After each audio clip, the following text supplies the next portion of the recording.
क्षेत्रवासी गाव सरलांबे येथे ज्या निमित्ताने आपण जमलेले आहोत ते निमित्त तुम्हाला सर्वांना माहीत आहे की 11 व्यक्तींनी या ठिकाणी साधक दशा प्राप्त केली, अनुग्रह घेतला आणि शंभरवर सुंदर सांगितलं की बाबा सांगायचे माल घातली की आज तुझा खरा जन्म झाला. तो सुद्धा खरा नाही बरं का. खरा जन्म तेव्हा होतो जेव्हा त्या साधकाला प्रबोध मिळतो. अनुग्रह म्हणजे जन्म नाही. खरा जन्म तेव्हा होतो बाबा सांगायचे तेव्हा सांगायचे जेव्हा प्रबोध दिला. प्रबोध साधकाला प्रबोध मिळणं म्हणजे नवा जन्म. तरी आपण असं म्हणूया की त्यांचा हा 27वा वाढदिवस आहे. 11 साधकांचा हा वाढदिवस आहे आणि जो बर्थडे करतो आम्ही वाढदिवस साजरा करत नाही आणि सध्या महाराज समाजात वाढदिवस होत नाही. बर्थडे बर्थडे सुद्धा नाही, बर्थडे. आम्ही बर्थडे साजरा करतो. तो बर्थडे नसून तो आहे घट दिवस. म्हणजे इंग्लिशमध्ये तो बर्थडे पण मराठीत त्याचा अर्थ आहे घट दिवस. आलं लक्षात. आणि आम्ही जो करतो तो बर्थडे न करता वाढदिवस साजरा करतो म्हणून तो कधी घटत नाही. म्हणजे हे 11 साधक भाग्यवान आहेत असं म्हणायला हरकत नाही की जरी कदाचित त्यांची या ठिकाणी उपस्थिती नसेल तर संत समागम घडून आणण्याचं जे पुण्य, जे श्रेय आहे ते श्रेय त्या 11 साधकांनाच देण्यात येईल.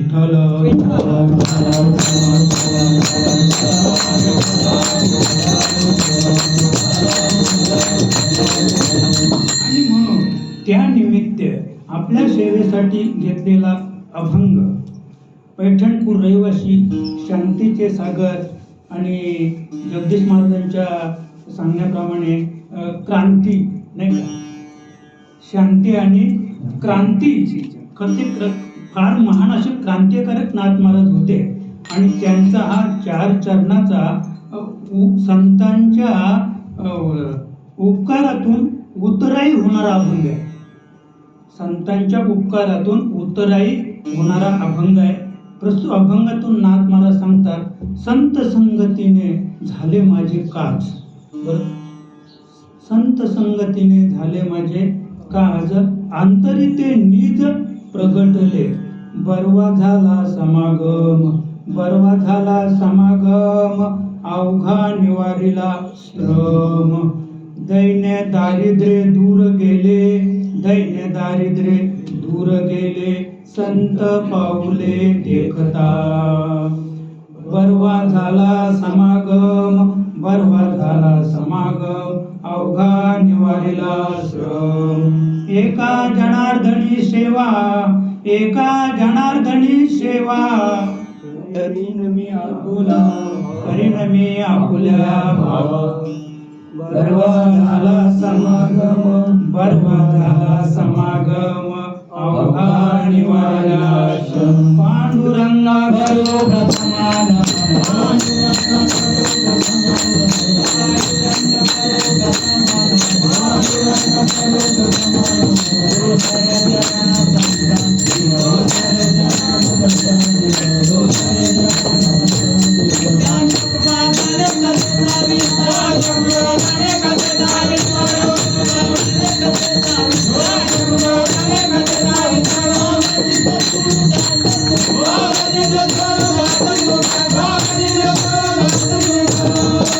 ओम नमो ज्ञानेश्वरा, ओम नमो ज्ञानेश्वरा, ओम नमो ज्ञानेश्वरा, ओम नमो ज्ञानेश्वरा, ओम नमो ज्ञानेश्वरा, ओम नमो ज्ञानेश्वरा, ओम नमो ज्ञानेश्वरा. Allah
पांडुरंगाला नमन करून आणि आजच्या आपल्या या अल्पशा कीर्तनरूपी सेवेला आरंभ करूया.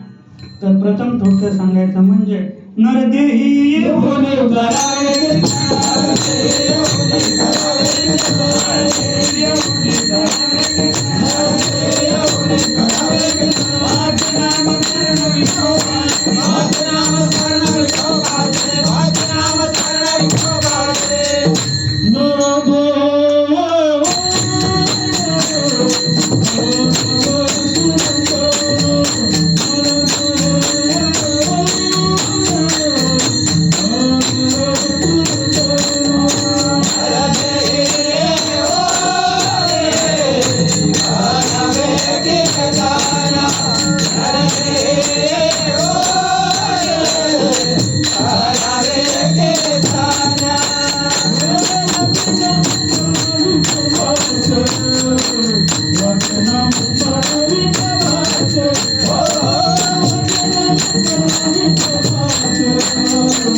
नाथ महाराज सांगतात नरदेही येऊनी करावे कीर्तन वाचे नामस्मरण विठोबाचे.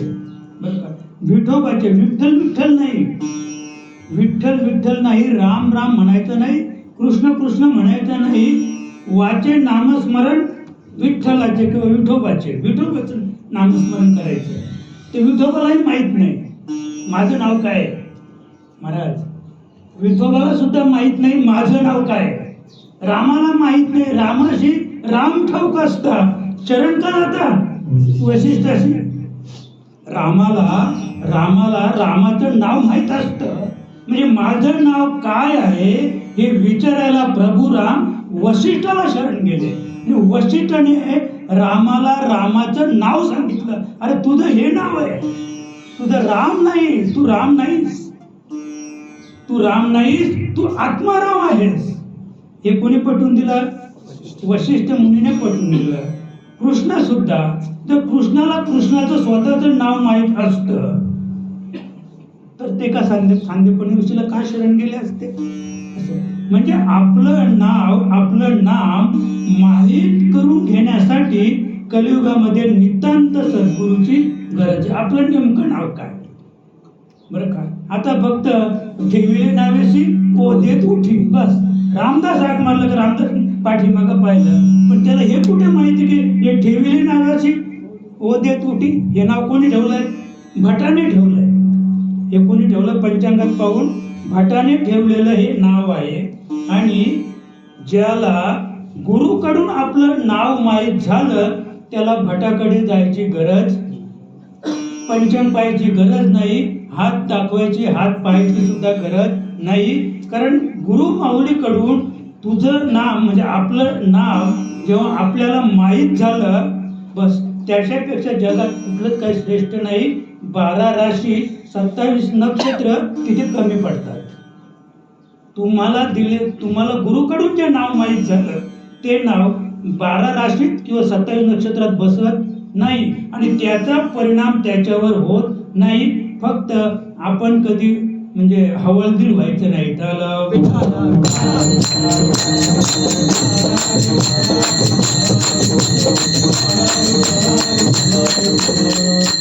आणि म्हणून नाथ महाराजांचा आजचा जो अभंग आहे बरं का, संत संगतीने झाले माझे काज.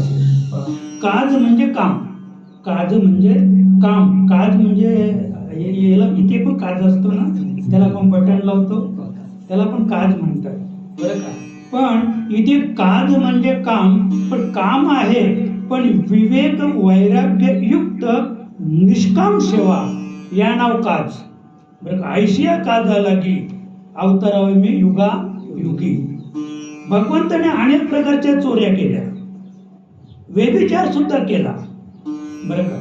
भगवान महाविष्णू सुद्धा व्यभिचार केला, भगवान शंकराने पण केला, आणि प्रभू राम सुद्धा त्याच्यातून सुटले नाहीत, बरं का. वृक्षवेलीना सीता सीता सीता सीता थोडक्यात. पण हे काय होतं, हे सोंग सारिले या रूपे अनंते अधिक बहुत करणे आहे. म्हणजे हे प्रभू रामाचं सोंग होतं, भगवान कृष्णाचं सोंग होतं, भगवान महाविष्णूचं सोंग होतं. कारण कोणतं राक्षस विठाल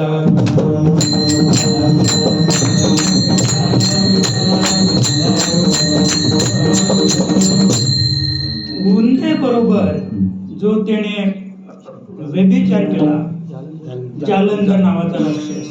आणि जालंधर नावाचा राक्षस, त्या राक्षसाची पत्नी पतिव्रता होती वृंदा. आणि मग जेव्हा भगवान शंकरला हे कळलं की वृंदा नावाची त्याची जी पत्नी आहे तिचं पातिव्रत्य जोपर्यंत हरण केलं जात नाही तोपर्यंत राक्षस मारता येणार नाही. मग कोणी केलं ते व्यभिचार? भगवान महाविष्णूने तो व्यभिचार म्हणजे त्या जालंधराचं रूप घेतलं, आणि तो आल्यानंतर त्याने आरती वगैरे केली, सोडसुत्तेने पूजा केली आपल्या पतिराजांची. पण ते पतिराज होते का? तो नट होता. तो कोण होता? नट होता. आणि त्या नटाने जालंधराचं सोंग घेतलं होतं, आणि मग तिथे जाऊन तिच्या बरोबर व्यभिचार केल्याबरोबर जालंधर मारला गेला. इकडे फक्त ती व्यभिचारी म्हणजे पातिव्रत्य नष्ट झाल्याबरोबर युद्धामध्ये तो मारला गेला जालंधर. मग देवाने वाईट केलं का?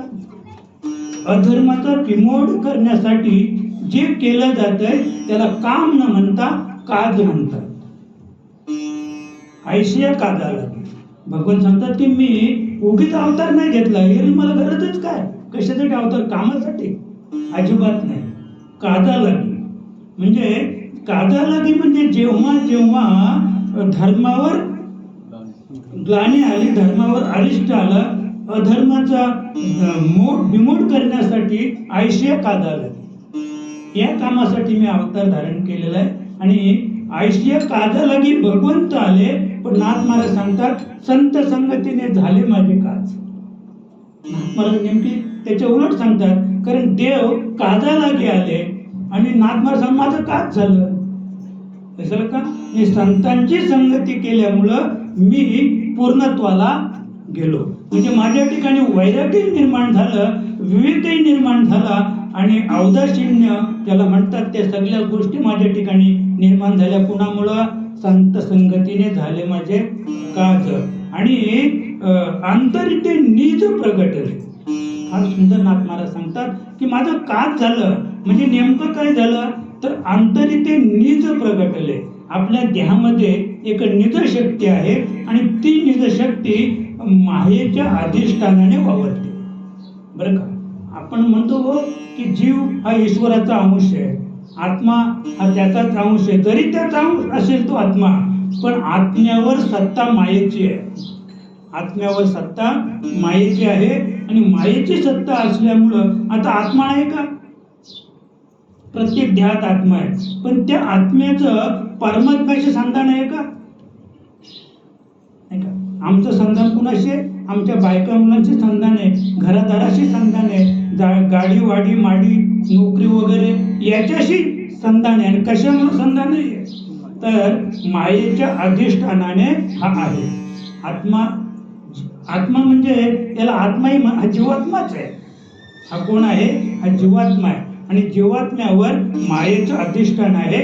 माया सांगेल तसं तो वागतो. म्हणून नाथ महाराज सांगतात आंतरिक ते नीच, ते आतमध्ये आहे, ते नीच आहे, आत्मा आहे, पण त्याची ओळख कुणालाही झालेली नाही. पण संत संगतीने झाले माझे काज.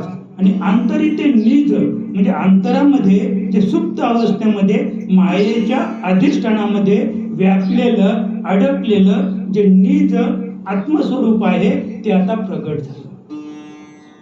काय झालं? प्रगट झालं. प्रगट झालं म्हणजे नेमकं काय तर ते बाहेर दिसायला लागलं. बरं, ते बाहेर दिसायला लागलं. आता आम्हाला याचीच ओळख झालेली नाही, त्याच्यामुळे बाहेरचा भगवंत कुठे कळणार आहे आपल्याला? नाही कळणार. नाथ महाराज सांगतात बरवा झाला समागम. समागमाला फार महत्व आहे बरं का. संगत वेगळी आणि समागम वेगळा. समागम त्याला म्हणतात स्त्री पुरुषाचा एकांत. स्त्री पुरुषाचा एकांत, पती पत्नीचा एकांत त्याला म्हणतात समागम. ती संगत नाही बरं का. म्हणजे नाथ महाराज इतकं तोल सांगतात की परवा झाला समागम तो नाथांना अनुभव आहे. कसा समागम घडला संतांचा बरं का. आणि अवघा निवारीला श्रम. आणि मला संतांचा समागम घडला आणि त्याच्यामुळं माझ्या या देहाचा नाही तर अनेक जन्मात मला जो श्रम झाला, दुरून आलो मी गा, फार दुरून आता इथपर्यंत म्हणजे नाथ या संज्ञेपर्यंत मी इथपर्यंत पैठणला पोचलो बरं का. आणि मला संतांचा समागम झाला आणि त्या समागमानं माझा सगळा श्रम नाहीसा झाला. आणि दैन्य दारिद्र्य दूर गेले. त्याच्या पुढे सांगतात की माझं जे दैन्य होतं, दारिद्र्य होतं, ते सगळं आपोआपच दूर गेलं, घालवावं लागलं नाही. संत पाऊले देखता. संतांची पावलं, संतांचं चरण मी माझ्या डोळ्याने पाहिल्याबरोबर या दोन गोष्टी आपोआप माझ्या जीवनातून वजा झाल्या, दैन्य आणि दारिद्र्य. आणि म्हणून एका जनार्दनी सेवा. नाथ महाराज सांगतात म्हणून एका जनार्दनी सेवा आणि करीन मी आपल्या भावा. आणि म्हणून मी आता संतांची सेवा माझ्या भावाने, माझ्या भावनेप्रमाणे, माझ्या ताकदी शक्ती उक्तीप्रमाणे मी संतांची सेवा करीन. का तर बरवा झाला समागम अवघा निवारीला श्रमठला.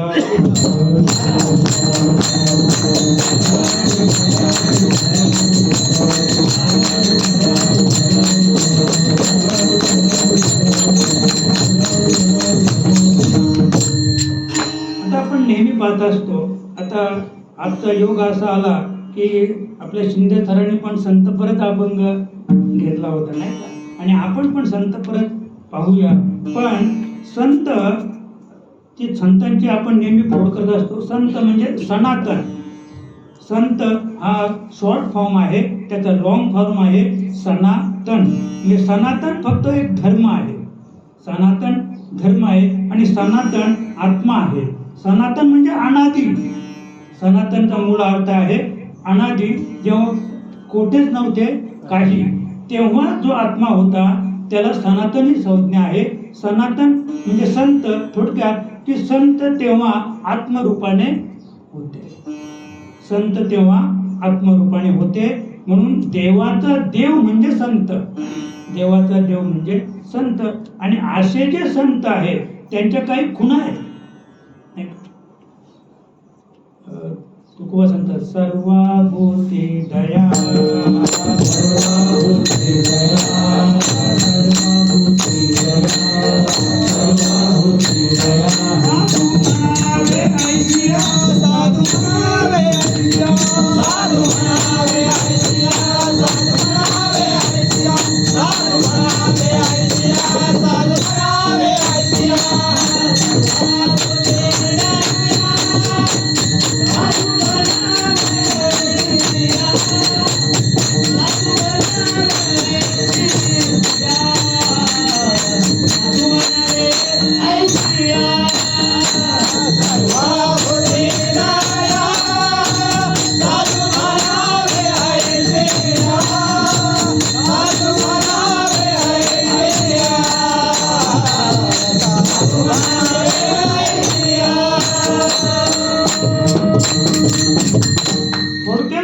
साधू हा सनातन आहे. भगवान विष्णू सनातन नाही, राम सनातन नाही, कृष्ण सुद्धा सनातन, दत्त महाराज सुद्धा सनातन नाही. त्यांना विशिष्ट काळामध्ये विशिष्ट वेळेत अवतार म्हणजे रूप स्वरूप प्राप्त करून घ्यावं लागलं. त्रेतायुगात राम जन्माला आले म्हणजे मर्यादा आहे. द्वापार युगात भगवान श्रीकृष्ण जन्माला आले, मर्यादा आहे. कमीत कमी आम्हाला एवढं तरी माहिती आहे की भगवान श्रीकृष्ण द्वापार युगात जन्माला आले. पण साधू केव्हा जन्माला आला? साधू हे तत्व आहे, संत हे तत्व आहे आणि ते सनातन आहे. ते तत्व कसे सनातन आहे, अनादि आहे. जेव्हा वेदांची सुद्धा निर्मिती नव्हती तेव्हा ते तत्व होतं आणि त्या तत्वावर विश्व चालले होते. बरं, अगदी थोडक्यात म्हणजे आता आमचं श्रीमद भागवत महापुराण संपलं. आता आम्ही शिव महापुराण चालू केलं. फार सुंदर आहे शिव महापुराण पण. तर अगदी शेवटचा 24वा अध्याय आहे बरं का, 24वा शेवटचा अध्याय. आणि त्या अध्यायामध्ये इतकं सुंदर वर्णन आहे की आता म्हणजे कली संपणार आहे. सत्यव्रत नावाचा राजा राज्य करीते संपूर्ण विश्वावर. सार्वभौम सत्ता राजा सत्यव्रत आहे आणि सत्यव्रताला आता स्वतः भगवान परमात्मा भेटायला आलेले आहे. आणि तोच सत्यव्रत राजा जेव्हा कली संपेल, सत्ययुग लागेल, तेव्हा स्वयंभू म्हणून तो या विश्वावर राज्य करेल. जे किती 7 मनू आहेत का? 7 मनू आहेत. तर हा पहिला मनू आहे स्वयंभू मनू आणि तो पुन्हा सत्ययुगात जन्माला येईल आणि मग तो सत्यव्रत राजाच आहे. म्हणजे इतकं सुंदर सांगितलंय. आणि भगवान परमात्मा त्याला येऊन भेटले की बाबा आता तयारी कर, पुढे आता म्हणजे कली संपणार आहे, प्रलय होणार आहे बरं का. म्हणजे प्रलय म्हणजे नाश नाही, नाश कशाचाच होणार नाही. चंद्र तसाच आहे, सूर्य तसाच आहे, पृथ्वी तशीच आहे, सगळे तारांगण तशीच आहे. प्रलय म्हणजे विध्वंस अजिबात नाही. आता त्या दिवशी तर इतकं सुंदर भविष्य सांगितलं कोणी, ते संजय जाधव म्हणून वाड्याचे तिकडचे पालघरचे. तर त्यांनी ते जगन्नाथपुरीचं तिकडचं ते भविष्य सांगितलं की अगदी पुढच्या 32व्या वर्षापर्यंत पृथ्वीचा पूर्ण विध्वंस होणार आहे. तर मला एकदा म्हटलं, महाराज तुमचं काय मत आहे? माझं मत आहे काहीच होणार नाही. कारण जरी तिथलं ते भविष्य असेल पण संतांचं भविष्य कोणीच खोडू शकत नाही बरं का. जोपर्यंत अंगठ्या एवढा महाराज माणसं होत नाही, हरभऱ्याच्या झाडावर जोपर्यंत माणसं उड्या मारित नाहीत हरभऱ्याच्या झाडावर, मग मला वाटतं आता सध्या हरभऱ्याचं झाड आहे ना, जेव्हा माणसं अंगठ्यावडी होतील तेव्हा हरभऱ्याचं झाड का आता असं असेल का? ते पण अजून लहान झालं असेल आणि त्याच्यावरती माणसं उड्या मारतील आणि तेव्हा अंत होईल. त्याच्या पुढे नाथ महाराजांनी सांगितलंय की ती 6 वर्षाची बाळा भ्रतार मागेल, 6 वर्षाची बाळा भ्रतार मागेल, 6 वर्षाच्या मुलीला बाळ होईल. तेव्हा अंत म्हणजे अंत नाही, फक्त परिवर्तन. काय होणार आहे? परिवर्तन होणार आहे. आणि म्हणून भगवान परमात्म्याने इतकं सुंदर त्या राजाला सांगितलं, सत्यव्रत राजाला, की आता असं करायचं म्हणे. 4 खाणी आहेत ना, प्रत्येक खाणीतलं 1 बीज, प्रत्येक खाणीतलं किती बीज? 1 बीज. आता हे सगळं समजा प्रलय झाला, मग प्रलय झाल्यानंतर पुन्हा जेव्हा उत्पत्ती सुरू होईल मग त्यावेळेला ही कशी उत्पत्ती होईल? तर 4 खाणीतली 4 बीजं सांगितली त्याने. ही 4 बीजं तू घे. त्याचप्रमाणे म्हणजे वृक्षाची, प्रत्येक वृक्षाच्या जातीचं 1 बीज घ्यायचं, 1 बीज. सगळ्या जातीचे नाही, ते एका बीजापासून म्हणजे एकापासून अनेक झाले, त्याशी पाहिजे सांभाळलेले. मनुष्य प्राण्याचा सुद्धा 1च बीज घ्यायचे आणि ते 1 बीज जेव्हा ते रोपण होईल तेव्हा हजारो जातीची माणसं तयार होतील. की माणसासारखा माणूस आहे का? आवाजासारखा आवाज, माणसासारखा माणूस नाही. त्या एका बीजापासून कोट्यावधी नाही अब्जावधी माणसं तयार होतील आणि माणसासारखी माणसं नाहीत, आवाजासारखा आवाज नाही. एकाच बीजापासून होणार आहे. आणि ही बीजं त्याने सांगितलं, ही बीजं तू निर्माण कर. इतकं सुंदर सांगितलंय. आणि आता ते पाऊस पडायला सुरुवात झाला, 100 वर्ष पाऊस पडेल, नद्या नाल्या भरून तुडुंब, डोंगर पर्वत काही राहणार नाही, समुद्र काही राहणार नाही. आणि त्या वेळेला त्याने सांगितलं की मी एक नौका तयार करणार आहे. त्या नौकेची लांबी त्याने सांगितली 4000 कोस. 4000 कोस त्याची लांबी असेल, 4000 कोस. एवढी मोठी ती नौका आहे. आणि त्या नौकेमध्ये सगळ्या प्रकारची ही बीज आणि सप्तर्षी आणि 100 वर्ष पुरेल एवढं धान्य. किती पुरेल? 100 वर्ष पुरेल एवढं धान्य. तिथे चुले आहेत, सगळी सगळी तयारी त्याच्यात. तिकडे नौका, तिकडे सामान्य नौका आहे का, ती नोहाची नौका, नोहा आहे ना, त्या नोहाची नौका आहे ती. मग म्हणजे मला वाटतं जगदीश भोईरच्या पोराची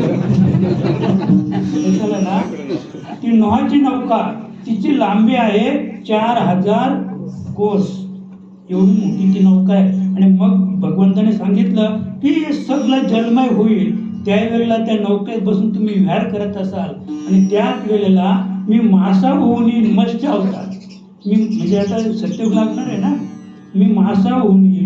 त्या माशाची लांबी त्याने सांगितली 4 लक्ष कोस. किती मोठा मासा तो. मी तर विचार करतो की 4 लक्ष कोस मासा कसा पण असू शकतो. जर संपूर्ण विश्व जलमय झाला असेल तर 4 लक्ष कोस मासा असू शकतो. आधी मला थोडी शंका आलीच होती, पण पुन्हा विचार केला की संपूर्ण जलमय असेल तर मासा 4 लक्ष कोस लांबीचा असू शकतो. आणि त्याने सांगितलं की माझ्या इथे नाकाजवळ एक मोठा शिंग असेल, आणि तू मेरू पर्वताची तू हे कर, रवी कर, म्हणजे रस्सी कर, आणि तुझ्या नौकेला आणि माझ्या शिंगाला ती बांध.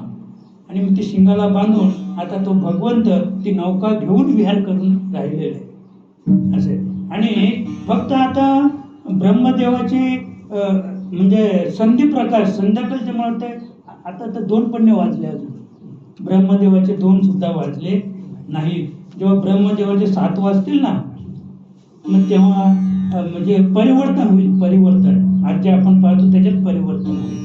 आणि 100 वर्ष पाऊस पडेल, 100 वर्ष उष्णता, 100 वर्ष पाऊसच पडणार नाही, सगळं पाऊस सगळं सुकून जाईल आणि पुन्हा पूर्ववत होईल. आणि त्यावेळेला पुन्हा सृष्टीची निर्मिती होईल. भगवंताने सांगितलं तेव्हा मी तू स्वयंभू म्हणून जन्माला येशील, आणि मग पुन्हा त्याच्यापासून पृथ्वीची म्हणजे सृष्टीची निर्मिती होईल.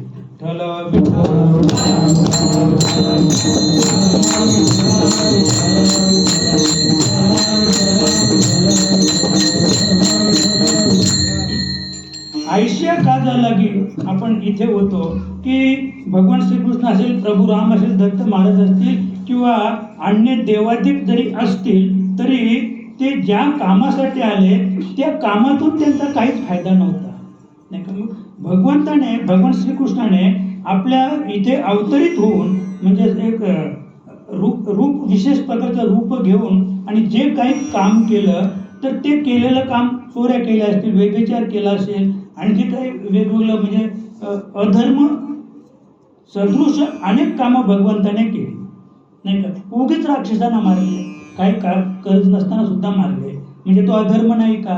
पण त्यांनी केलेला अधर्म हे काय झालं, लीला अवतार. भगवान श्रीकृष्णाचा अवतार कसं आहे, लीला अवतार. म्हणजे त्यांनी जेवढ्या खोड्या केल्या, जेवढ्या चोऱ्या केल्या, जेवढा व्यभिचार केला, तो सगळा लीलेमध्ये गणला गेला. म्हणजे त्या भगवंताने केलेल्या कामामध्ये कोणत्याही प्रकारचं पाप सदृश गोष्टी झालेल्या नाहीत आणि पुण्य सुद्धा नाही, दोन्ही गोष्टी नाही. प्रभू रामाच्या बाबतीत सुद्धा तसंच आहे. आपला विषय किती काज असं आहे, म्हणजे भगवंत ज्या काजासाठी आले ते काज करत असताना प्रभू रामाने उगीच वालीला मारला नाही. काही वास्तविक पाहता काही प्रभू रामाचा संबंध नव्हताच, पण एक प्रकारचं तिथे आपण पाहिलं तर स्वार्थ त्या ठिकाणी दिसतो की म्हणजे सुग्रीव त्याची पत्नी त्याने ठेवली होती आणि प्रभू रामाची पत्नी नाही का. पण मी म्हणतो का बोलूच नाही, जे आपण हिंदू आहोत ना, तो गर्व शिकवा हिंदू आहे, तर प्रभू रामाची पत्नी रावणाने नेली हे कधीच बोलू नका, आणि नेली सुद्धा नाही. जेव्हा रावणाला हे माहित होतं की आदिशक्ती आहे, तिला स्पर्श केला तिथे जळून भस्म होईल, जळून भस्म होईल. 33 कोटी देव पंचवटीला आले आणि माईचं दर्शन घेतलं, सीतामाईचं, की माई एवढं कर आमच्यासाठी कर, आम्ही 33 कोटी देव बंदीखान्यात आहोत, लंकेला रावणाच्या बंदीखान्यात, आम्ही सुटावे, अशी जर तुझी इच्छा असेल तर तुझं खरं जे स्वरूप आहे ना ते इथे गुप्त ठेव आणि मायावी रूपाने तू रावणाबरोबर जा. आणि म्हणून ती आकांत करत होती. माया रडत होती. कोण? माया रडत होती. माया आकांत करत होती, सोड सोड रावणा, रावणा सोड. हे कोण करत होतं? माया. सीतामाई नाही, ती आदिशक्ती आहे. तिला माहित होतं रावणाला स्पर्श केला तर जळून जाईल, आणि रावणालाही माहित होतं की तिला स्पर्श केला तरी ती जळून जाईल. पण निवड आयशिया का झाला? एक विशिष्ट प्रकारचं कार्य होतं, आणि म्हणून सीतामाई विलाप करत गेली, आणि प्रभुराम तिच्या पाठीमागे वृक्षांना, वल्लींना, दगडांना, अहिल्या असेल, कदाचित शबरी माता असेल, त्या वाट पाहत होत्या तिकडे. कारण अहिल्याला तसा शापच होता की याच मार्गाने प्रभू राम सीतेच्या शोधार्थ येतील. लक्षात का? म्हणजे तिचा उद्धार होता तिकडे, पुन्हा शबरी मातेचा उद्धार करायचा होता. आयशिया का झाला? म्हणजे सगळं बरं. हे आधी लिहिलं की नंतर नाही का? राम जन्माला यायच्या 7,000 वर्ष आधी लिहिलं रामायण. बरं का? कोणी काय सांगेल, काही कथा आधी लिहिलं एवढं खरं, बरं का? आधी लिहिलं एवढं खरं, कारण बोललेली वाल्मिक तैसेचे करेन, वर्तुनी दावेन नामा म्हणे. महाराज सांगतात की वाल्मिक जसे बोलले, म्हणजे ते एक रामायणाचं ते पुस्तक ते प्रभू रामाकडे सुपूर्त केलं गेलं, आणि मग त्या पार्ट नाही का, आता आपलं नाटक घ्यायचं असेल तर तीन पुस्तक आणायला लागतात नाही का. एक दिग्दर्शकाला एकातून ते कापून काढायचं, जशी पात्र असतील त्याला ते काढून द्यायचं, त्याने ते पाठ करायचं, आणि मग ते नाटकच त्याचं नाव ना, नटी लागी असं. म्हणजे थोडक्यात की राम हा नट होता, सीता ही नटी होती. आणि मला वाटतंय हा दिग्दर्शक असेल मग पडद्याआड वाल्मिक ऋषी हा दिग्दर्शक होता. पण दिग्दर्शक कुठं असतो? पडद्याच्या आत असतो की बाहेर? आत असतो. आणि तो एवढा स्वतःला सांभाळतो की फक्त नटालाच आवाज येतो. तो किती जोरात बोलतो फक्त. आणि नट आणि दिग्दर्शक हे अंतर किती असते? मला वाटतं 6 इंचाचंच अंतर आहे. फक्त पडदाच आहे. आणि जसा तो नट फिरेल ना, तसा दिग्दर्शक त्याच्या कानाला तोंड लावूनच फिरतो आतून. काही इतकं पाठ नसते काही. आता मी पाहिलं ना, मानिवला बरोबर होता, तर ते पहिलं भालदार चौकदार आले, त्यांना कुठे काय आले दोघांना पण. मग तीच पूर्वीचा तो उठला भालदार, आणि मग मत्स्य अवतार में नोकरी कैसी बजाई, दोघांना माहित नाही कैसी बजाई. मग जो पॅन्ट शर्टर होता त्याने सांगितले कैसी बजाई. जो पॅन्ट शर्टर उभा होता ना 40 वर्षापूर्वीचा भालदार, त्याने सांगितलं कैसी बजाई. यांना दोघांना माहित नाही, फक्त ते नटच होते, फक्त अंगावर कपडे घालून भालदार चौकदार. तसं हे म्हणजे भगवंत जे होते, देव म्हणून जे आले, ते सगळे काय होते? नट आणि नटी. पण आपण त्या रूपावर विश्वास ठेवला, आणि रूपावर विश्वास ठेवल्यामुळं आपल्यावर हा प्रसंग आलेला आहे. मी आता मगाशी सांगितलं की म्हणजे भगवान शंकर, वेदेश्वरी नावाचा जो ग्रंथ आहे, त्याच्यात भगवान शंकर गुरुस्थानी आहेत, प्रभू राम शिष्यस्थानी आहेत. आणि दोघांचं संभाषण होत असताना भगवान शंकर प्रभू रामाला सांगतात की हे रामा, माझेच अवयव तोडून माझ्या मस्तकावर ठेवले तर तू सांग मला किती सुख वाटेल. आपले हातपाय तोडले, त्या हातापायाने आपली जर पूजा केली तर सुख होईल का? आपल्याला नाही होणार. मग भगवान शंकर प्रभू रामाला सांगतात की तुळस मी आहे, पिंपळ मी आहे, बेल मी आहे. मग बेलाची पानं तोडून आणायची आणि माझ्या मस्तकावर व्हायची, ते माझे हातपाय आहेत. मग ते माझ्या मस्तकातून बेल व्हायला तर मला आनंद होणार नाही. म्हणजे या गोष्टीत सुद्धा आपण काही अंशाने विचार केला पाहिजे. अध्यात्म आपण वाचायला पाहिजे. आपण त्याचा विचार करून सद्गुरूला शरण जाऊन काही गोष्टी आपण आजमावल्या, अनुभवल्या पाहिजेत. आणि म्हणून प्रस्तुत अभंगातून नाथ महाराज अखिल समाजाला स्वतःचा अनुभव प्रगट करून सांगतात. संत संगतीने झालं माझे पाप, संत संत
काज अंतरिते निज प्रगटले.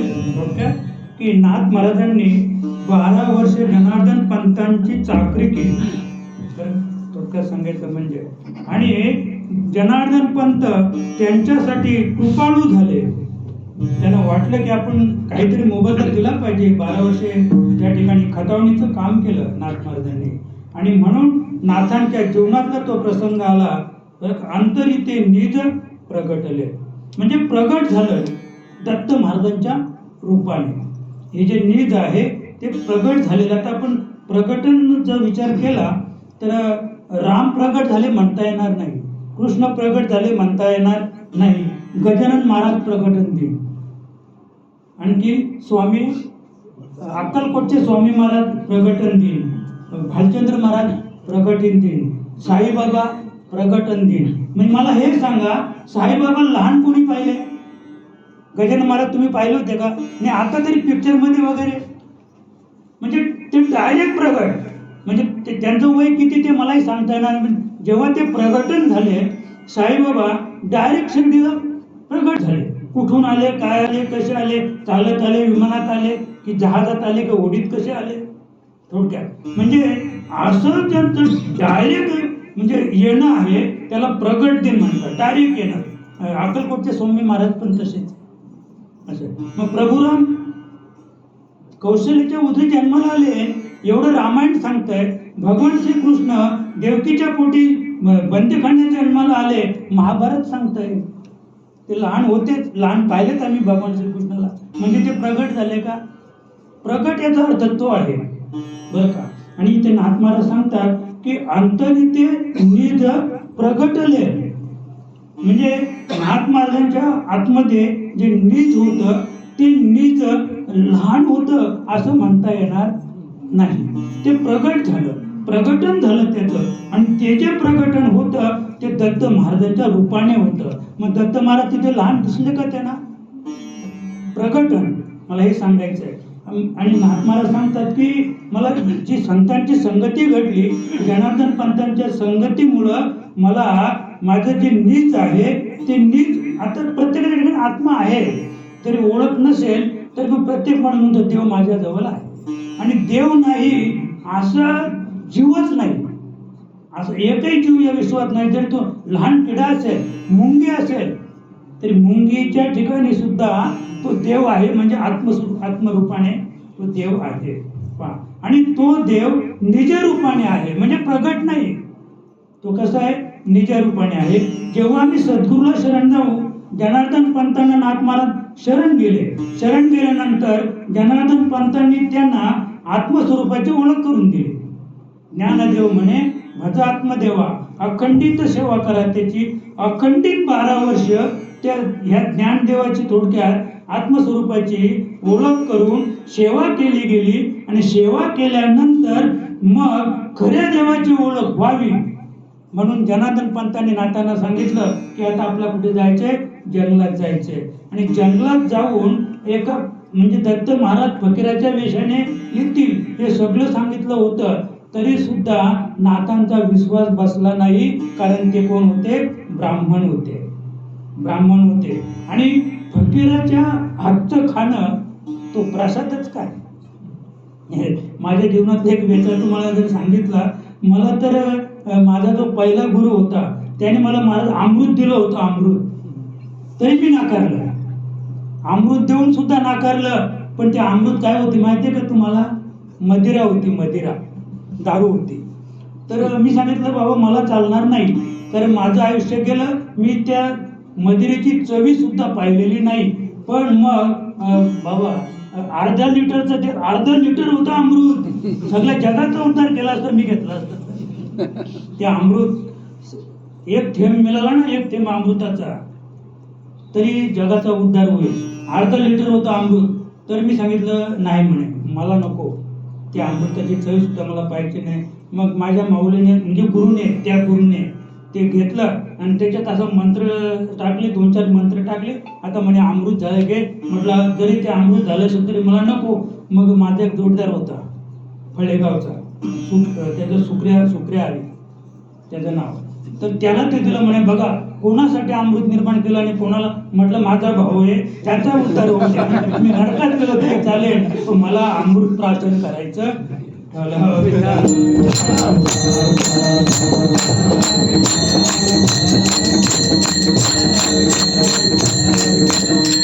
कमीत कमी एवढी निष्ठा पाहिजे. मी सांगितलं माझ्या माऊलीला नरकात गेलो तरी चालेल, पण मी अमृत प्राशन करणार नाही, एवढी निष्ठा ठेवा. उगीच अमृताची आस कशाला करतात? जगण्यासाठी. आणि जगून जगून किती जगणार आहात? अमृत जरी घेतलं ना महाराज, तर एक दिवशी मृत्यू ठरलेला आहे. म्हणून संतांना शरण जा. बरं का, संत हे सामान्य नाहीत, आणि आज ही सगळी संत मंडळीच आहे. हे उपकार आहेत आपल्यावर, नाही का? आता मग कोणतरी बोललं ना, संत येती घरा, संत येती घरा, आणि तोची दिवाळी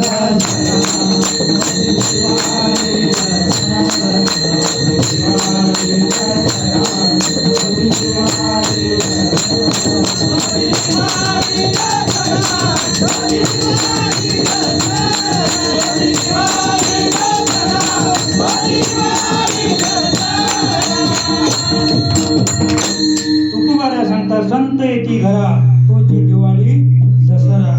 म्हणजे एवढे संत या घरामध्ये आज आले का आनंदाला काही नाही का?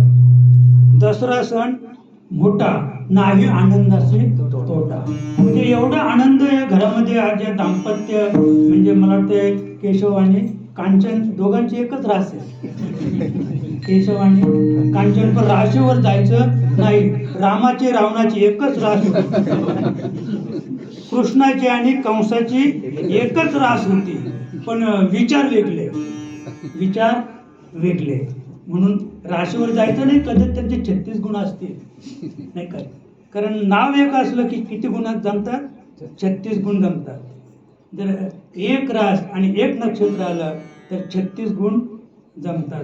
आणि म्हणून हा योग आला, हा त्यांच्या घरी संत मंडळी येण्याचा योग आला. तुकोबा सांगतात की म्हणजे दसरा सण मोठा नाही, आनंदाचा तोटा. आणि नाथ महाराज पण सांगतात, महाराज आजी दिवाळी दसरा, संत पाय आले घरा. मी त्याच्यावर विचार करत होतो. म्हणजे तुकोबा काय सांगतात की संत येते घरा, तोची दिवाळी दसरा. पण नाथ महाराज सांगतात आजी दिवाळी दसरा आणि संत पाय आले घरा. संतांचे पाय आपल्या घराला आले म्हणजे लागले थोडक्यात. हे मला वाटतंय दिवाळी दसऱ्यापेक्षा आणखी वेगळं, म्हणजे नाथांनी आणखी जवळ सांगितलेलं आहे की संत पाय आले घरा. हा अतिशय आनंद आहे. आणि ते संत, त्या संतांचा विचार आपण जर केला तर जयाची आवडी धरी नारायण. नाथ महाराज सांगतात संत त्याला म्हणतात, जयाची आवडी धरी नारायण, म्हणून चरण धरू त्यांचे. नाथ महाराज सांगतात की मी संतांचे चरण का धरले, मी संतांना का शरण गेलो, माझ्या लक्षात आलं की जयाची आवडी धरी नारायण. म्हणजे नारायण ज्याच्यावर प्रेम करतात, ज्याची आवड धरतात, त्यांचे चरण आपण धरले तर निश्चित आपलं हित झाल्याशिवाय राहणार नाही, असं नाथांचं मत आहे.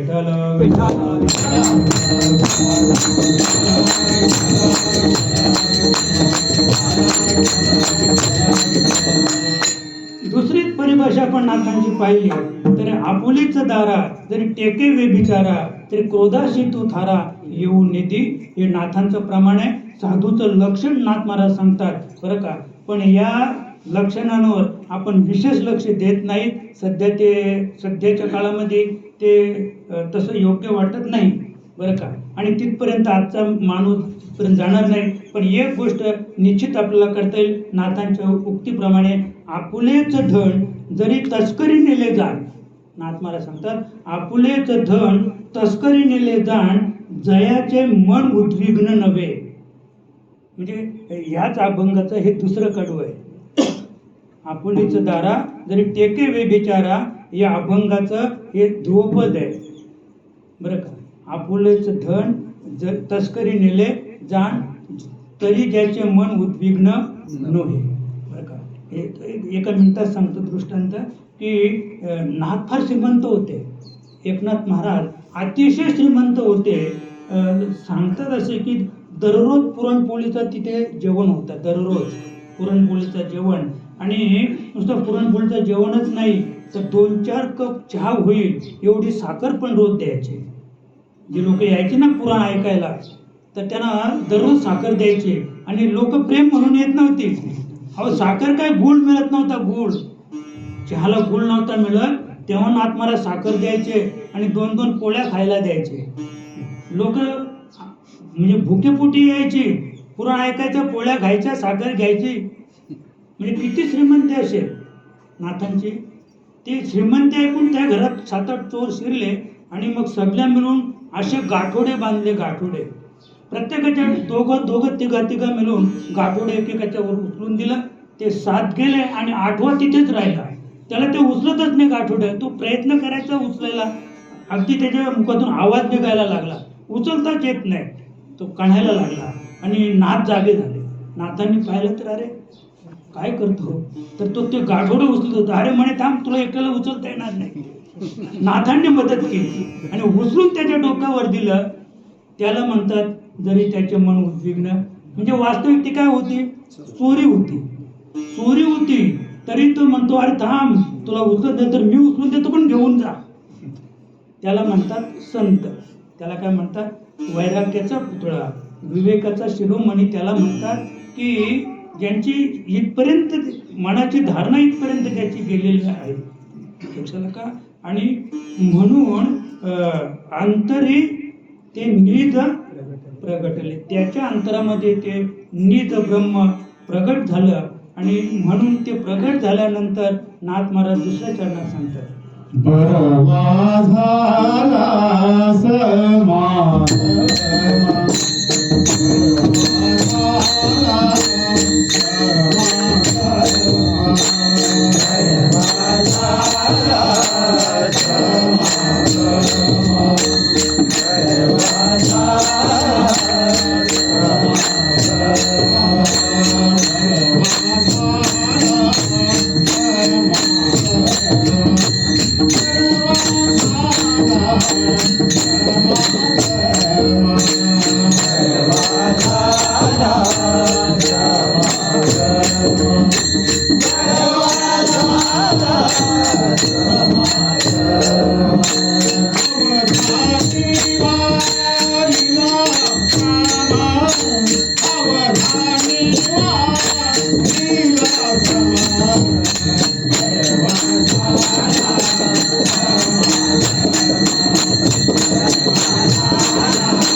बरवा झाला समागम आणि अवघा निवारीला श्रम, म्हणजे दुरून आलो मेघा दुःख झाले यावया येत वरी होते ह्याची कारण.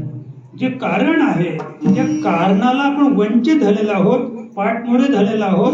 त्या कारणाचा आपल्याला शोध घ्यायचा आहे आणि त्या कारणाचा शोध घेण्यासाठी बरवा झाला समागम, संतांचा समागम घडला आणि समागमामुळं अवघा निवारीला श्रम. तुकोबार सांगतात, भाग गेला शिन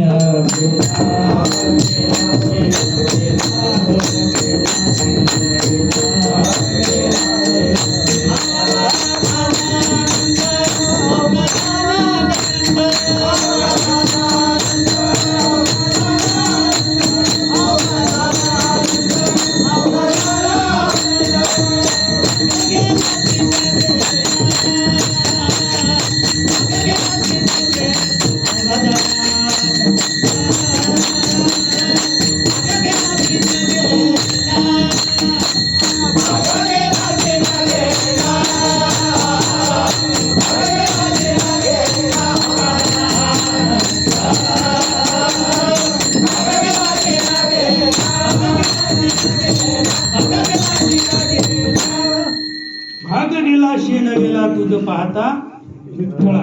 तुकोबारा सांगतात भाग गेला शेण गेला तुझं पाहता विठ्ठला. आणि नाथ महाराज सांगतात भाग गेला श्रम गेला अवघा झाला आनंद.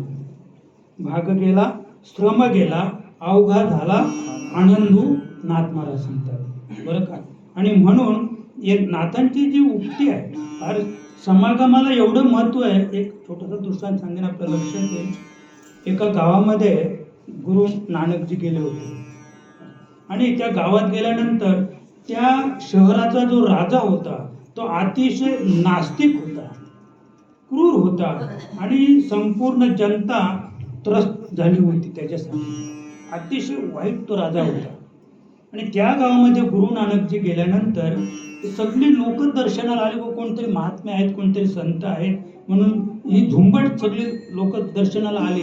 आणि त्याच्या कानावर आवाज गेला, क्रूरच होता तो, नास्तिक होता तो, देव मानत नव्हता. त्याच्या कानावर आवाज गेला की कोणीतरी साधू आलेला आहे आणि लोक सगळी वेडी झाली त्याच्या दर्शनासाठी. म्हणून तो राजा तिथे पाहायला आला की नेमकं काय, नास्तिक होता तो. आणि तिथे आल्यानंतर त्याने पाहिलं तर लोक त्यावेळेला कोणी 2 पैसे 5 पैसे 10 पैसे त्याच्या पायावर ठेवायचे आणि दर्शन घ्यायचे. राजा थोडा म्हणजे मनाने उद्योग झाला, काही वेडेपणा आहे, म्हणजे अनिस नाही का, अंध समिती निर्मूलन नाही काय, अंध निर्मूलन समिती, त्याचा तो अध्यक्ष होता तो राजा. त्याने बोलला हे काय वेडेपणा आहे, कशासाठी पाया पडता. तो नानकांच्या समोर गेला आणि त्याचं मनोगत जाणलं.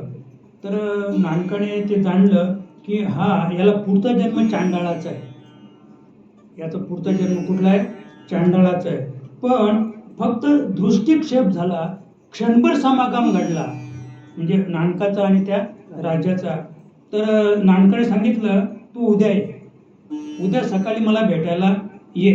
कारण त्याने तर सगळा प्रकार पाहिला होता ना, लोक पाया पडतात, कोणी थोडं 5 पैसे 10 पैसे ठेवतात, तर जरा त्याला वेगळं वाटलं होतं. तो घरी गेला आणि रात्री जेवण करून झोपला. झोपल्यानंतर त्याला स्वप्न पडलं. स्वप्नामध्ये तो जंगलामध्ये गेला हरणं वगैरे मारायला. राजाच होता बरं का, स्वप्नात पण तो राजाच होता, हे मला सांगायचं आहे. म्हणजे जनकासारखा तो भिकारी नव्हता, तो राजाच होता. तर राजाच्या थाटात होता तो, राजाचेच कपडे होते, धनुष्यबाण, ते म्हणजे घोड्यावर बसून अगदी ते राजाच्या याच्यातच थाटामध्येच तो जंगलात गेला. आणि तिथे ते हरणं मारता मारता तो फार लांब गेला. आणि फार लांब गेल्यामुळे तो थकला, भूक लागली, त्याला तहान लागली. आणि त्याच वेळेला त्याने तो घोडा एका झाडाला बांधला आणि आता काय करायचं म्हणून वाट पाहत राहिला. एवढ्यात एक स्त्री तिकडनं आली. त्या स्त्रीच्या बरोबर थोडंसं अन्न होतं आणि पाणी सुद्धा होतं, ती तिकडनं आली. आता वास्तविक ती काय स्त्री म्हणजे हा एक चमत्कारच होता. राजाने पाहिलं की एक स्त्री तिथून, तर त्या स्त्रीला त्या स्त्रीचे पाय धरले राजाने. ती चांडालीन होती, ती चांडालीन होती. तिचे पाय धरले का म्हणे बाई बघ म्हणे, तुला मी आई म्हणतो, मला थोडंसं पाणी दे आणि थोडंसं खायला दे, मला फार भूक लागलेली आहे. तिने सांगितलं मी चांडालीन आहे, मी चांडालीन आहे आणि मी घेतल्याशिवाय देत नाही, तू कोण आहेस. त्याने सांगितलं मी या देशाचा राजा आहे. राजा आहे का म्हणे, मग मला तुझी पत्नी बनवून घे. मी चांडालीन आहे, पण तू माझा पती होत असशील तर तुला मी पाणी देईन आणि अन्न सुद्धा देईन. तरी कबूल झाला. तिचे पाय धरले, थोडंसं ते पाणी पिला आणि ते अन्न पण खाल्लं त्या राजाने. वाचला तो. आता हे सगळं स्वप्नातलं ऐकावं का, हे सगळं स्वप्नातलं आपलं, नाही तर तसं काही खरं मानू नका. ते मग त्यांचा संसारच सुरू झाला. हो, संसार सुरू झाला. 1 तासामध्ये त्याला 5-6 पोरं झाली. रात्रीचे 12 वाजता स्वप्न पडला, 1 वाजेपर्यंत 5-6 पोरं झाली त्याला. आणि मग हा बाबा दररोज जायचा शिकारीला. राजाच होता बरं का, राजाच होता तो. शिकारला दररोज जायचं, तिकडनं हरणं डुकरं ससं मारून आणायचा. पोरांना ते कापून ते मटण बनवून ते पोरं, ती 5-6 पोरं झाली ना त्याला. एका तासातच ती फार मोठी झाली पोरं. ती मटणच खायची नुसती मटणच खायची. तर काय झालं, आता आपण पाहतो ना बाबा, सगळं जंगल पेटून दिलं. आता कुठं आहेत का म्हणजे हरणं नाही, ससे नाही, डुकरं नाही, सगळं जंगल पेटवलं गेलं. दुष्काळ पडला आणि दुष्काळ पडल्यामुळं हा 2-4 दिवस जायचा पण रिकामाच यायचा, काहीच मिळत नव्हतं. म्हणजे ससा नाही, हरिण नाही, डुकर नाही, काहीच मिळत नव्हतं. ती पोरं कंटाळली. बरं ती 1 तासात झालेली पोरं ती का सामान्य असतील का, एवढी पोरं. म्हणे बाबा तर मटण आणलं नाही ना, तर उद्या तुम्हाला भाजून खाऊ, तुम्हाला भाजून खाऊ. आता हे काय भाजणार आहेत का, पुन्हा दुसऱ्या दिवशी बाबा गेला तो राजा पुन्हा आणि आला परत. आल्यानंतर काही मिळालं नाही. ही तयारीच केली होती. ती आई चांडाली नसती न तिला झालेली पोरं 5-6 पोरं लाकडं जमा केली न राजाला पेटवायचंच आता. पेटवला राजाला. त्या पोरांनी काय केलं, त्याचं मांस खाण्यासाठी राजाला पेटवला. राजा एकदम ओरडून उठला आणि ओरडून उठल्याबरोबर पलंगाच्या खाली पडला. खाली पडल्यानं डोळे उघडून पाहत होता, अरे मी तर राजवाड्यातच आहे आणि आता मी रात्री 12 वाजता झोपलोय, आता 1 वाजला, तर 1 तासामध्ये मी चांडालीबरोबर लग्न केलं. 1 तासात मला एवढी 5-6 पोरं झाली. दररोज मी त्यांना मटण आणून खायला घालतो आणि आता त्यांनी मला काय केलं, पेटवलं. घाम फुटला होता त्याला आणि थरथर कापत होता. राजा थरथर कापत होता. म्हणजे मला फक्त एवढंच सांगायचं. आणि मग तो उठला आणि सकाळी नानकाने सांगितलं होतं की सकाळी ये तू दर्शनाला. मग तो गेला आणि सांगितलं की महाराज मला रात्री तुम्ही बोलले की उद्या सकाळी या, पण रात्री मला असं स्वप्न पडलं. मग नानकजींनी सांगितलं, अरे बाबा क्षणभर तुला म्हणजे माझा संघ घडला काल, त्या संघाचा परिणाम आहे. तू पुढचा जन्म तुला चांडाळाचा येणार होता, पण तो चांडाळाचा जन्म तू स्वप्नात भोगलास. स्वप्नात तू चांडालीचा पती झालास, तू चांडाल झालास. आणि म्हणजे ते पत्नीचा धर्म त्याला लागला ना. आणि मग तू म्हणजे सगळं मारून आणून खायला लागलं वगैरे वगैरे. पण हा तुझा धर्म, हा तुझा जन्म इथेच संपला स्वप्नामध्ये. स्वप्नात सुद्धा पण कोणाची संगत झाली तर संतांची संगत, साधूचा समागम घडला तर तुम्हाला जे स्वप्न पडेल त्या स्वप्नात सुद्धा तुमच्या संपूर्ण दुःखाचा नाश झाल्याशिवाय राहणार नाही. इतकी ताकद संत समागमामध्ये आहे असे नाथ महाराज सांगतात.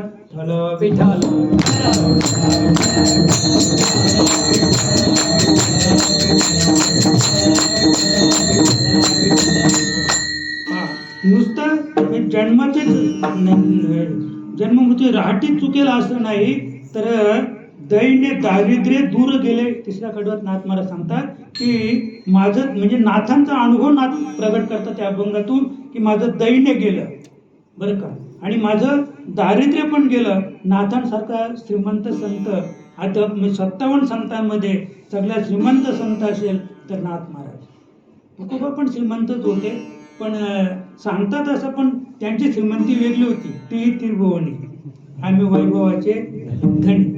त्यांची श्रीमंती वेगळी होती. नाथांची प्रत्यक्ष श्रीमंती होती. नाथांची प्रत्यक्ष श्रीमंती होती. अगदी ते जन्माला आल्यापासून तर ते गेले तरी पण ती श्रीमंती त्यांची हटली नाही. आणि म्हणून नाथ सांगतात दैन्य दारिद्र्य गेलं. तर दैन्य जे आहे ना, दारिद्र्य हे परिस्थितीने प्राप्त होत आहे आणि दैन्य हे शरीराने प्राप्त होत आहे. जो हडकुला आहे ना, हडकुला अगदी पार नेहमीच आजारी असतो, त्याच्यासारखं दैन्य जगात दुसरं नाही का. असं गरिबी असू दे, तो माणूस कसा पाहिजे नाही का. खरी श्रीमंती ते एक धडा मी वाचला होता. एक धडा होता तर बाबा ते एक असं एकदम अतिशय श्रीमंत, पण त्याचे कपडे पण उंची आणि काला कोट, त्याच्यामध्ये ना टोपी, काली टोपी, फार तो म्हणजे, पण वजन त्याचं 15-20 किलो आणि 30 वर्ष वय असेल. आणि त्याचा एक जोडदार होता, तर त्याची अवस्था फार कठीण होती हो, पण तो गबूचा गबूच होता. गबूचा गबूच होता. म्हणजे त्या धड्यातून असा बोध घ्यायचा होता की खरा श्रीमंत कोण. तर खरा श्रीमंत तो होता की जो मजुरी करत होता, गरिबी होती, तो खरा श्रीमंत.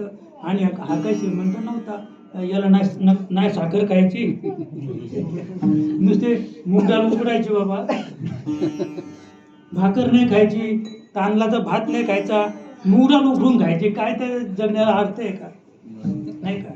आता अशी काही माणसं दात पडले तर पापड वाटून खातो. अरे विचार करायला पाहिजे. आता दात पडले, पापड खाण्याची आपली लायकी नाही तरी तो वाटून खातो. लक्षात का. आता आमच्याकडं एक कॅन्सरग्रस्त व्यक्ती होती, कॅन्सरग्रस्त व्यक्ती, तर त्याला नळी लावली होती.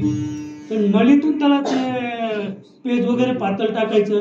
पण माणसं एवढी पुढे गेलेली आहेत तर त्या मटणाचा रस्ता त्याच्यात टाकायचे.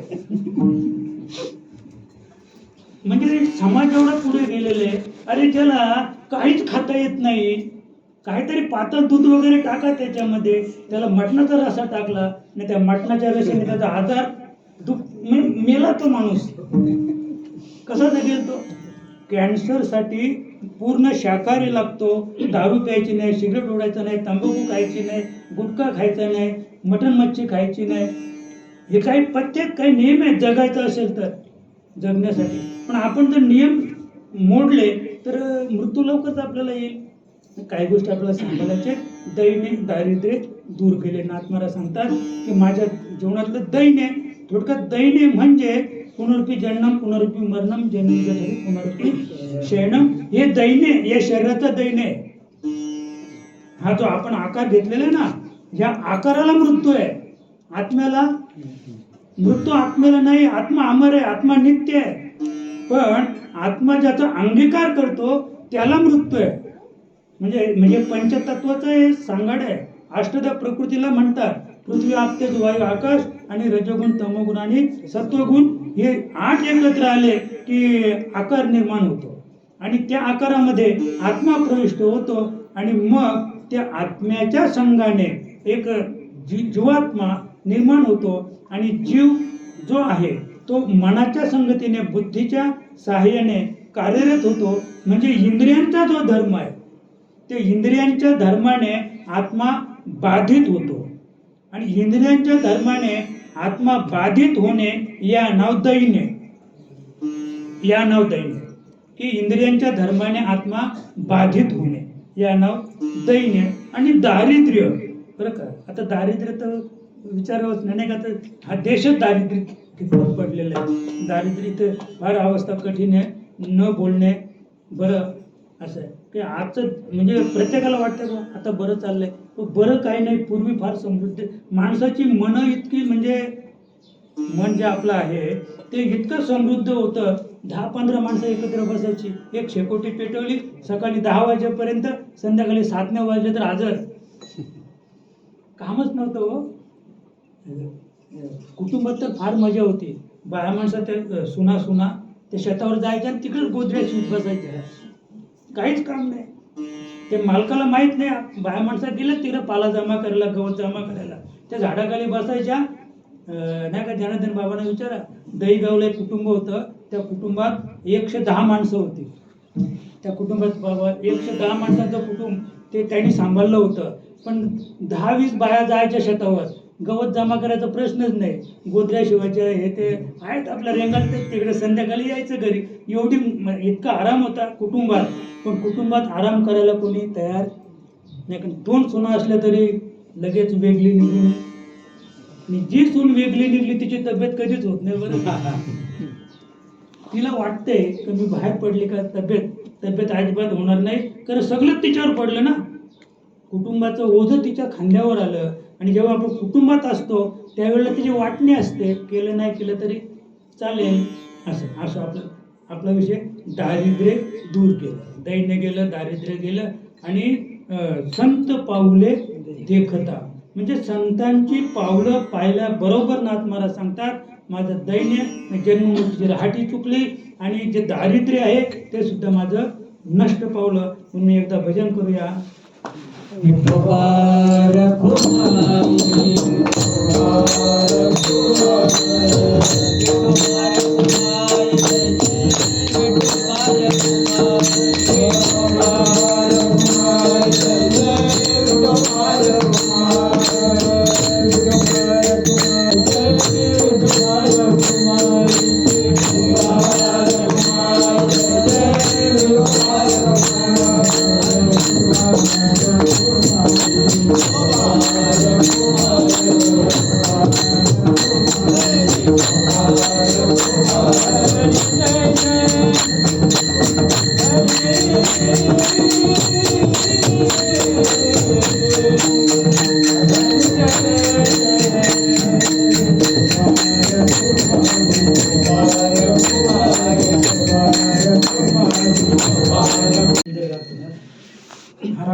मला फार आवडतं. खाण्याला किती गोड वाटतं. एका जनार्दनी सेवा म्हणजे सेवा ते आवडी उच्चारावे नाम, म्हणजे नामाचा उच्चार करणे या नाम सेवा. आणि अशी सेवा नाथ महाराजांच्या जीवनात घडली. आणि करीन मी आपुल्या भावा, कारण भावेवी न देव न कळे निसंदेह, गुरुविन अनुभव कैसा कळे. म्हणजे माऊली हरिपाठात सांगते की भावेवी न देव, म्हणजे किंवा भावे न देव कलया नरेंद्र, म्हणजे भावाशिवाय किंवा भाव तोची देव, नाही का. आणि म्हणून भावाशिवाय देव प्राप्त होणार नाही. म्हणून नाथ महाराज सांगतात की मी माझ्या परीने भावनेने मी भगवंताची, थोडक्यात संतांची सेवा केली, नाही का. भावे देव मिळे, भावे देव मिळे आणि संत चरणी लोले सर्व काम. का म्हणजे मला एवढंच सांगायचं आहे की नाथ महाराजांना संत प्राप्त करून घ्यायचे नव्हते, तर देव प्राप्त करून घ्यायचा होता. आणि देव प्राप्त करून घेण्यासाठी संतांची नितांत गरज आहे. आणि म्हणून नाथ महाराज संतांना शरण गेले. आणि संतांना शरण गेल्यामुळे भावे देव मिळे, भावे देव मिळे. म्हणजे नाथ महाराजांनी संतांची सेवा अगदी शुद्ध भावाने सेवा केली. आणि शुद्ध भावाने का सेवा केली, तर भावे देव मिळे, भावे देव मिळे, संत चरणी लोळे सर्व काम. म्हणजे देव हा संतांच्या चरणावर लोळून घेतो हे नाथांना माहित होते. त्याचप्रमाणे नाथ महाराज पुढे सांगतात की देवाचे ते आत्मे जाणावे ते संत, त्यांच्या पदी रत व्हावे सदा. नाथ महाराज सांगतात की देवांचे ते आत्मे, म्हणजे जे देव आहे त्यांचा आत्मा संत आहे, त्यांचा आत्मा संत आहे. म्हणून संतांच्या चरणावर अखंडित रत व्हावं, नाही का. कारण अखंडित संत सेवा, नाथ महाराज सांगतात की अखंडित संत सेवा, मग अखंडित संत संग, मग सुखा उणे काय मग. नाथ महाराज सांगतात अखंडित संत संग, सुखा उणे काय मग. जर आपल्याला आता अखंडित शब्दाचा विचार केला तर आता ते संत कोण असतील, अखंडित. मी कधीच खंड पडतं कामा. आपण नाही का अखंड हरिनाम लिहितो फक्त, पण अखंड हरिनाम तर आता इतका पुढे चालला की आता 5 ते 6चा प्रवचन पण कॅन्सल करून टाकलं होतं. डायरेक्ट हरिपाठ आणि कीर्तन 2च सेवा, आणि त्या पण अखंडित हरिनाम सप्ताह असेल का. मग अखंडित, मला एवढं सांगायचं, अखंडित संत संग. नाथ महाराज सांगतात अखंडित, कधीच खंड पडत नाही संतांच्या संगतीत. म्हणजे ते संत नेमके कोण असतील, तर ते संत म्हणजे सनातन आत्मा.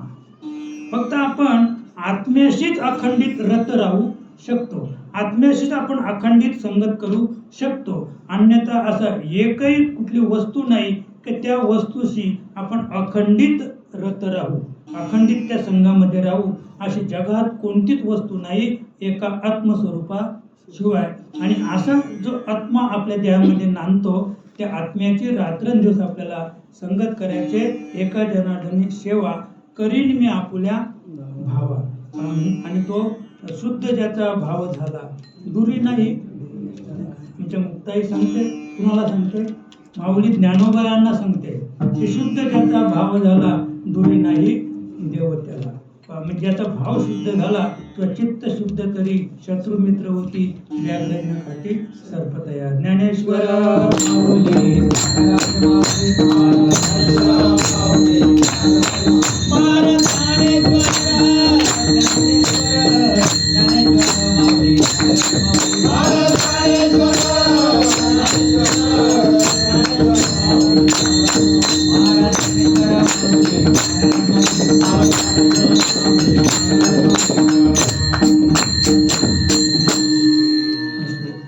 तेव्हा आज या ठिकाणी क्षेत्रवासी गाव सरलंबे येथे गेली 27 वर्षे हे कार्य चालू आहे.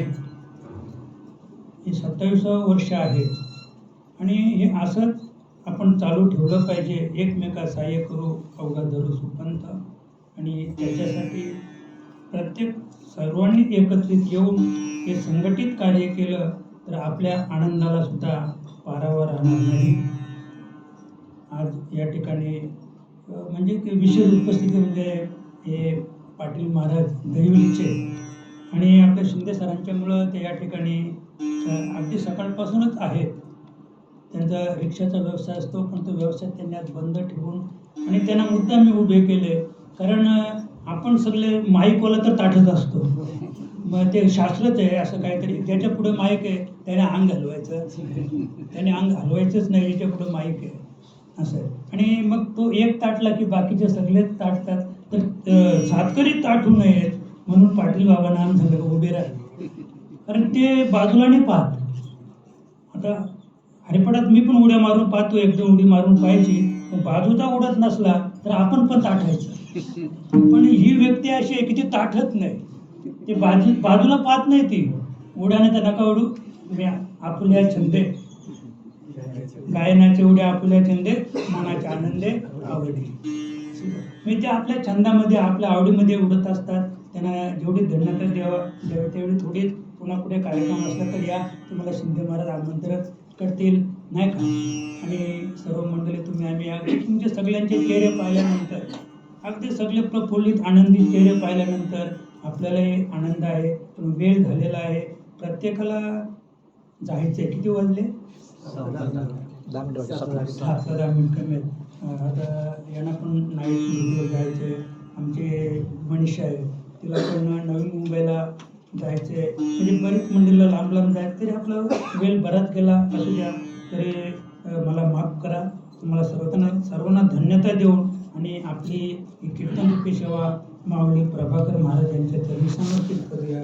जय विठ्ठल.